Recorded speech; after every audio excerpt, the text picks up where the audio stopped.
Ayan. Ganyan siya. Ayan. Makikita natin dyan na sasama yung mga puti. Ayan. Susubukan natin itong Mavrem Blackhead Mask. Ayan. Itutry natin yan dito sa aking poging pamangkin. Ayan. Tatanggalan natin siya ng blackheads. Ito. Ganito yung itsura niya. Para siyang cutex lang kung titingnan. Ayan.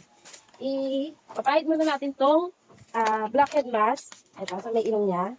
Dapat ganyan. Hindi pa ano eh. Lang eh. Yan. Malamig daw siya sa pakiramdam. Yan. Hawakan mo ka. Tapos, sarado mo. Meron siya ditong papel na ilalagay natin pagkapahid. Yan.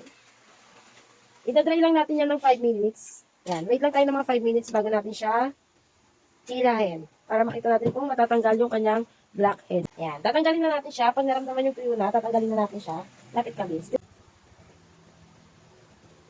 Yan. Tanggal ang blackheads. Tanggal.